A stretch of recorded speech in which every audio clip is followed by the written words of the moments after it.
আসসালামু আলাইকুম, কেমন আছেন সবাই?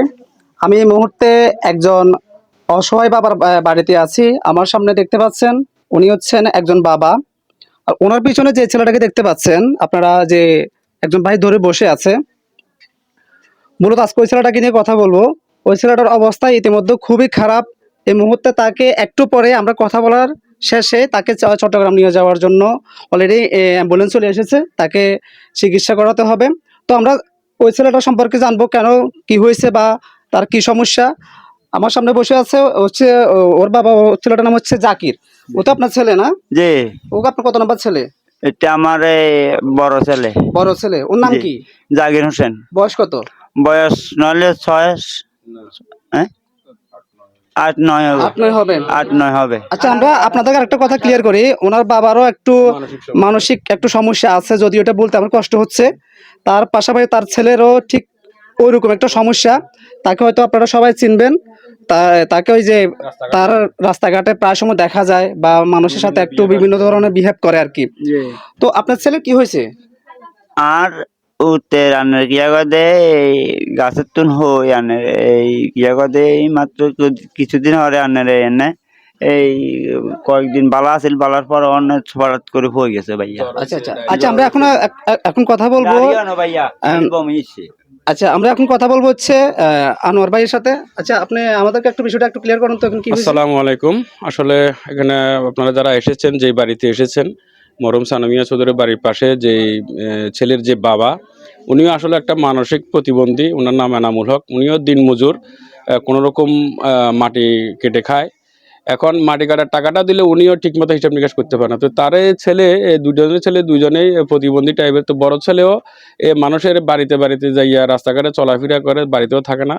তো মানসিক প্রতিবন্ধীর মতো কুকুরে কামড়াচ্ছে, চিকিৎসা নাই, ডায়রি হয়েছে, বমন হয়েছে। কিছুদিন আগে একটা গাছে উঠছিল তার বাবার সাথে কাজ করার সময়, গাছ থেকে হালকা পড়ে গেছে। পড়ে যাওয়ার পরে মানে টাকা পয়সার অভাবে এটা ভালো মন্দ কিছুই বুঝতে পারে না। তো যাই হোক, এখন কালকে এখানে উপস্থিত প্রথম বিএম হাসপাতালে মেডিকেল ডায়াগনস্টিক সেন্টার নিয়ে যাওয়া হয়। ওখানে নেওয়ার পরে ওখান থেকে রেফার করছিল ফেনী আলকেমি হাসপাতালে। ওখান থেকে আলকেমি থেকে শুরু করে ওরা রেফার করে দিয়েছে ফেনী সদরে। তো ফেনী সদর থেকে ওনারা আজকে দেখে শুনে করে বললো যে এখানে ওনাদের ট্রিটমেন্টের নাই, অর্থাৎ চট্টগ্রাম বা ঢাকা মেডিকেল কলেজে নেওয়ার জন্য। তো এখন এই মুহূর্তে সার্বিকভাবে সামাজিক ভাবে যারা আছেন, বিত্তবান যারা রয়েছেন, বিভিন্ন অঙ্গ সংগঠন যারা রয়েছেন, সাংবাদিকবৃন্দ রয়েছেন, সাংবাদিকরা এখানে এসেছেন, তাদেরকে ধন্যবাদ জানাই। এই বিষয়টা যাদের নজরে আছে বা পড়তেছে, তারা সার্বিকভাবে এই অসহায় মানুষটার, এই ছেলেটার পাশে দাঁড়ানোর জন্য আমি বিনীতভাবে অনুরোধ জানাচ্ছি। আচ্ছা, আমরা আরেকটা ফেসবুকে দেখতে পেলাম আর কি, যে তুষারের আইডিতে তাকে দেখভাল করার মতো কেউ নাই, বা তার সাথে একজন থাকা দরকার, আবার আর্থিক সহযোগিতার দরকার।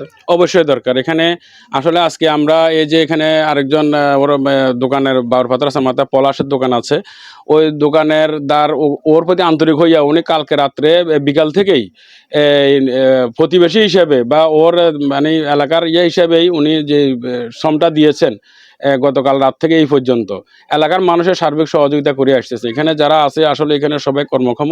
তার বড় ভাই বা তার বাপ বা মা সবারই একই অবস্থা, মানে মানসিক প্রতিবন্ধীর মতো। এখানে তার পাশে দাঁড়ানোর মতো কেউ নাই। এখন আমরা এলাকাবাসী যারা আগাই আসছি, এটার পাশাপাশি এবার আপনারা সবাই আছেন, বিত্তবান যারা আছেন, আর্থিক সহযোগিতার মাধ্যমে আমরা তাদেরকে এখন একটা অ্যাম্বুলেন্স এনেছি চিটাং মেডিকেলে পাঠানোর জন্য। তো পরবর্তী চিকিৎসা ওখানে কি হয় না হয়, কি পরবর্তীতে এবার আপনারা বিষয়টি দেখবেন আর কি।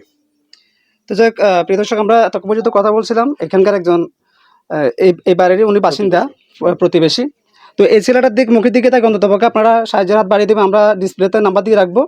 তো এই নাম্বারে যোগাযোগ করে আপনারা অন্ততপক্ষে এই ছেলেটার জন্য, জাকিরের জন্য আপনারা আর্থিক সহযোগিতা পাঠিয়ে দেবেন, যাতে করে ছেলেটা সুস্থ হয়, তার লাইফটা যেন ধ্বংস না হয়ে যায়। তো সবাই ভালো থাকবেন, সুস্থ থাকবেন। আসসালামু আলাইকুম। আপনারা সবাই আমার চিকিৎসা কিছু সাহায্য করিয়ে।